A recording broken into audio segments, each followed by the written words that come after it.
Bismillahirrahmanirrahim. Assalamualaikum warahmatullahi wabarakatuh. Bagaimana kabarnya setelah diadakannya pembelajaran secara tatap muka? Kita beralih pada pembelajaran secara daring, dan saya mohon maaf karena pembelajaran animasi 3 dimensi sempat terhambat karena saya agak bingung untuk menyiapkan materinya. Oke, langsung saja kita akan membahas tentang dasar-dasar animasi. Semoga kalian tidak bosan, semoga kalian semangat terus untuk menjalani apa yang sudah dikodarkan untuk kita, dan semoga kalian tetap dalam kesehatan. Animasi 3 dimensi. Animasi 3 dimensi atau teknik animasi 3 dimensi, saya salah. Harusnya teknik animasi 3 dimensi. Ini ya. Teknik animasi 3 dimensi, kita belajar dari dasar animasi 3 dimensi. Animasi 3 dimensi.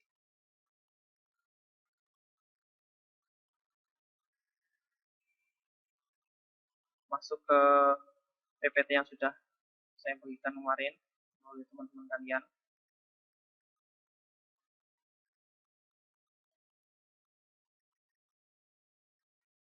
Teknik animasi 3 dimensi AD1. Dasar animasi 3 dimensi. Animasi 3 dimensi hampir mirip dengan animasi 2 dimensi, yaitu sama-sama memainkan pergerakan gambar. Bedanya adalah kalau animasi 2 dimensi kita harus menggambarnya satu persatu, pergerakan per pergerakan.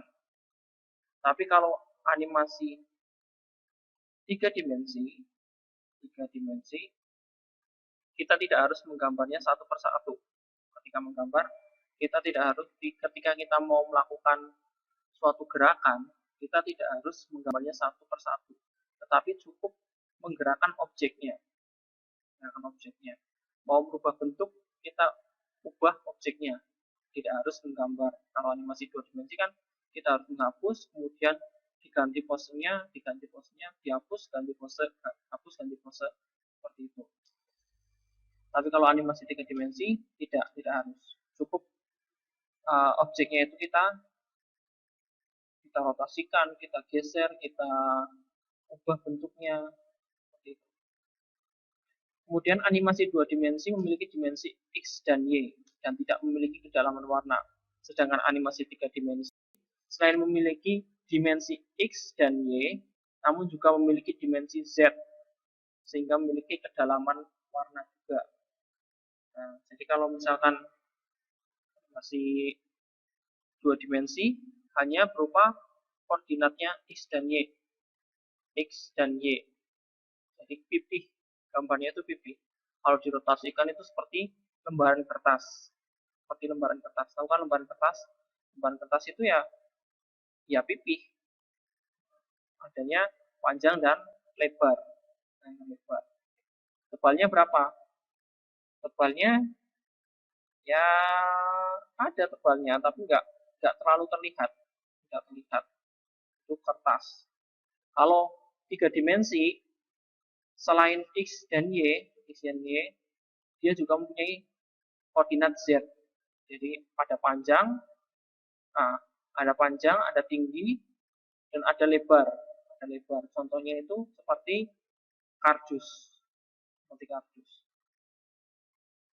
Kardus kan itu kan kotak.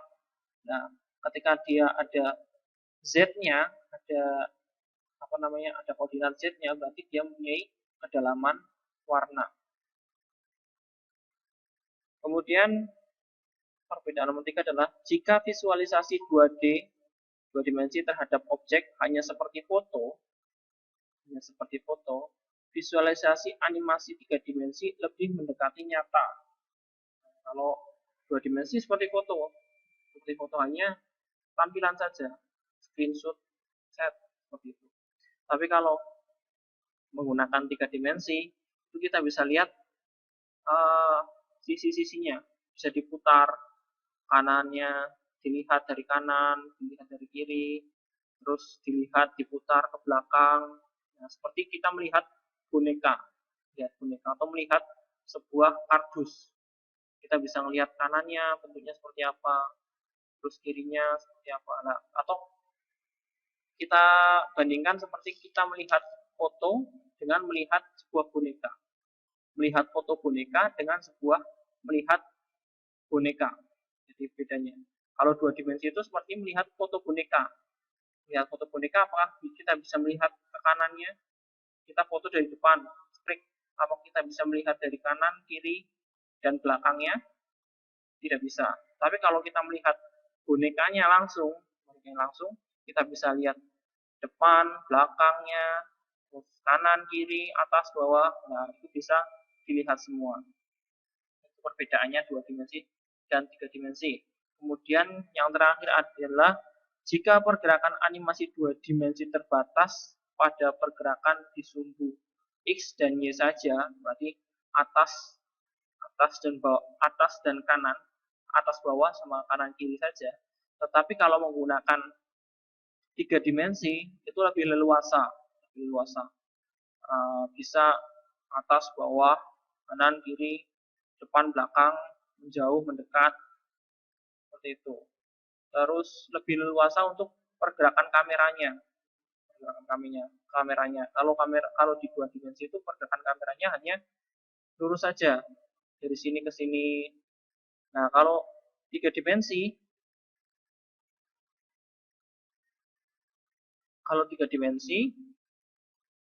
pergerakannya bisa ke depan belakang.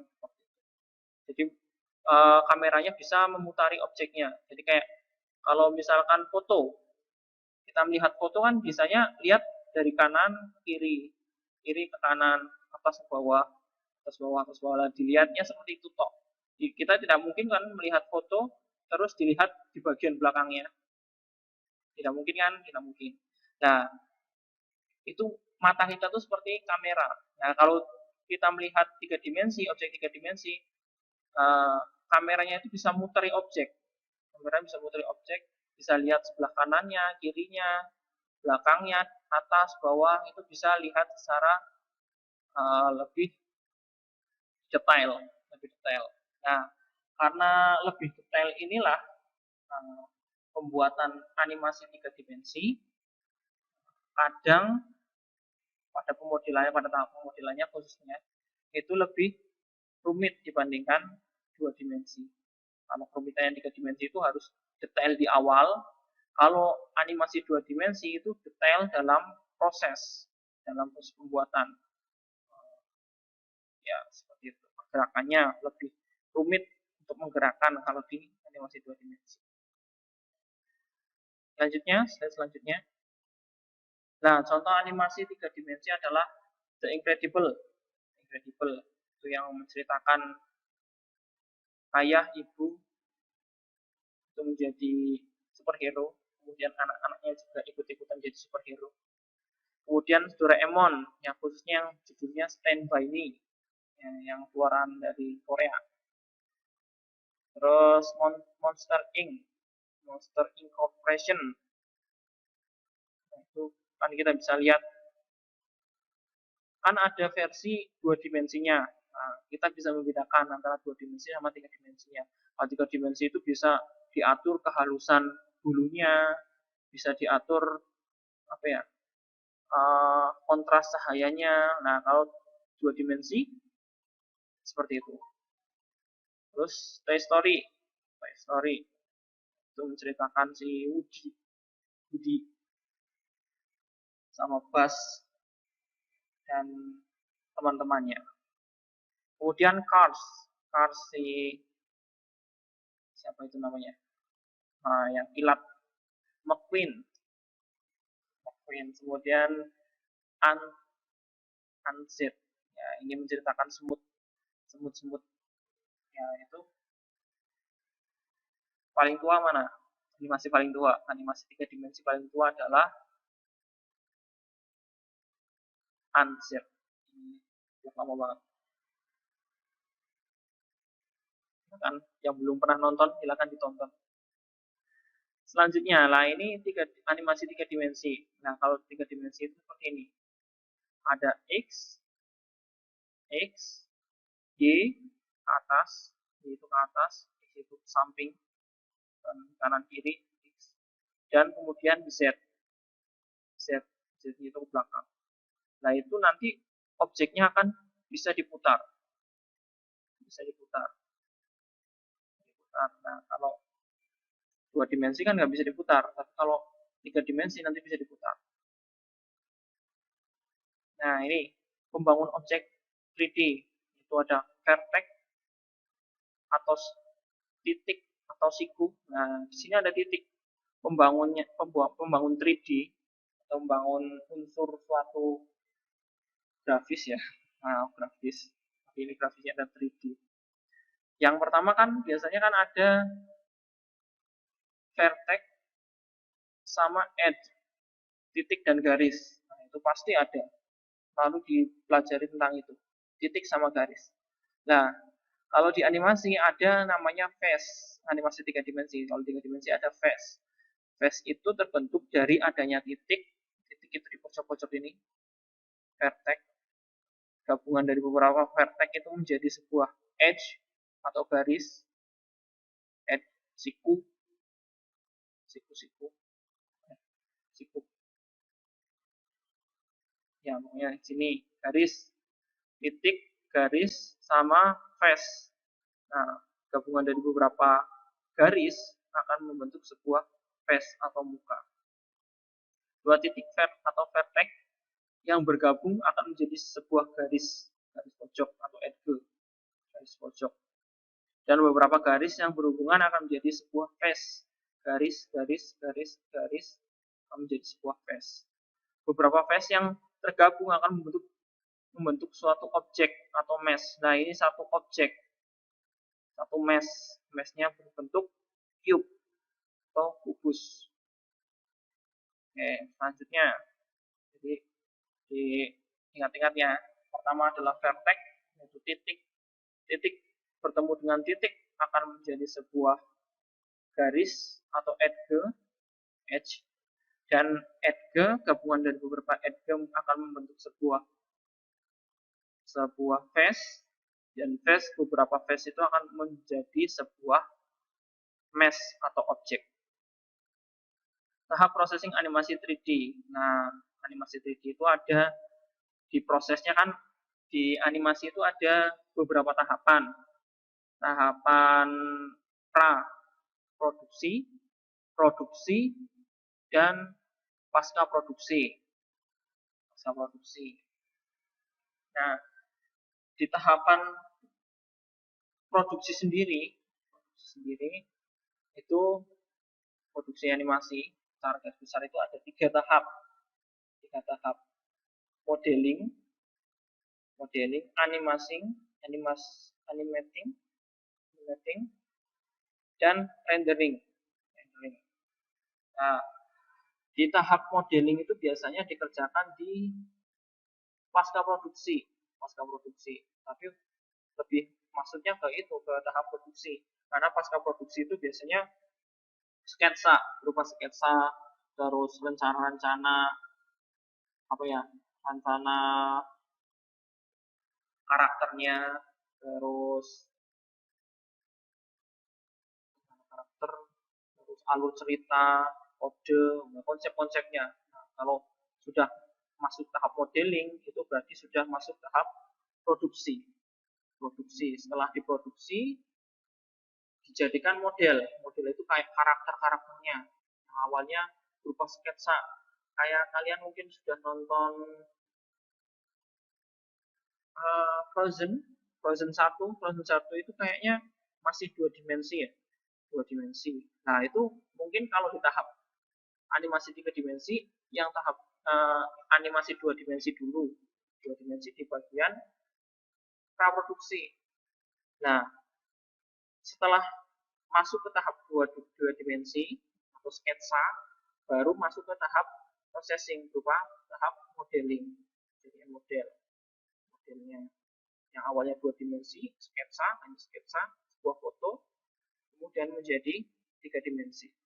Setelah di modeling kan hanya berupa sebuah model, sebuah manekin, tidak bergerak. Nah, setelah tahap modeling, masuk ke tahap animating. Animating itu kayak tahap pergerakannya, kehalusan gerakan, terus ya intinya pergerakannya itu, pergerakan kamera, pergerakan karakter, pergerakan apa namanya, tokoh utama, tokoh pembantu, dan seterusnya. Efek-efeknya juga. Nah, tapi kalau pencahayaan itu masuk ke compositing. Compositing ada yang tahu di tahap mana dalam pembuatan animasi? Tahap praproduksi, produksi, atau pasca produksi? Masih ingat? Ya, silakan dihafalkan tahap itu. Itu juga soalnya dipakai pada tahap pembuatan perfilman. Dan yang terakhir adalah tahap rendering. Rendering itu kalau di tahap pembuatan animasi itu ada di tahap pasca produksi. Kadang ada yang tahap pasca produksi atau sebelum pasca produksi. Kalau pasca produksi itu biasanya koreksi warna, koreksi dubbingnya, koreksi apa. Biasanya kalau enggak sebelum pasca produksi atau masuk ke pasca produksi tapi di bagian yang awal. Tapi lebih condong ke tahap produksi karena bisa jadi animasi yang sudah dirender itu akan dievaluasi di tahap pasca produksi. Nah, setelah dievaluasi akan kalau ada kesalahan akan dibalikan lagi pada tahap produksi, akan dirender lagi. Jadi atur pewarnaannya, tekstur, dan keadaan tontonan menjadi sebuah gambar video yang utuh. Oke, selanjutnya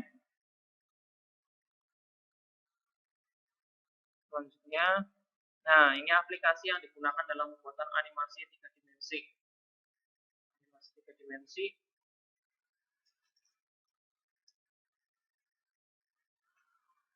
aplikasi yang digunakan dalam pembuatan animasi 3 dimensi contohnya adalah Autodesk Maya, Autodesk 3ds Max, Blender, Cinema 4D, Poser, ZBrush, Autodesk Moodbox, Carrara, atau mungkin menggunakan Google SketchUp.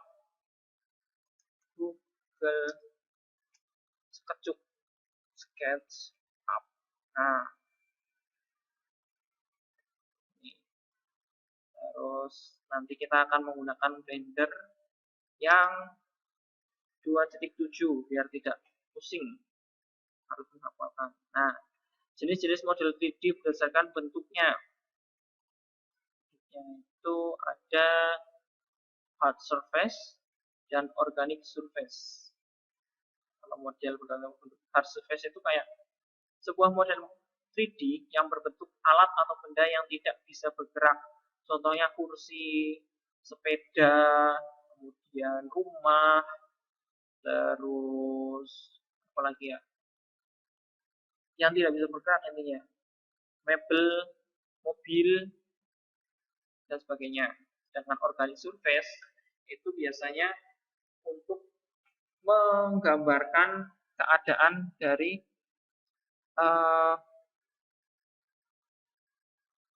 memodelkan suatu makhluk hidup, contohnya manusia, kemudian naga, ular, badak, terus hewan-hewan,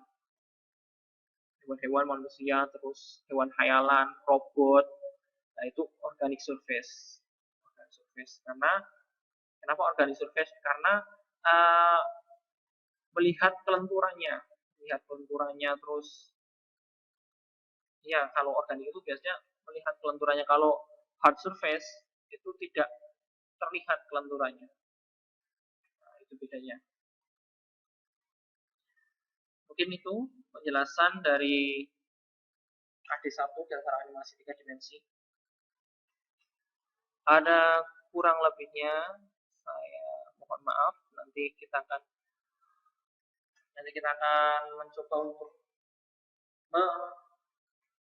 melihatnya dari aplikasi Blender 2.7.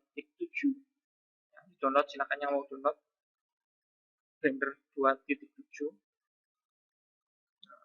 Mungkin itu ada salah kata, saya mohon maaf yang secukupnya. Akhir kata, wassalamualaikum warahmatullahi wabarakatuh.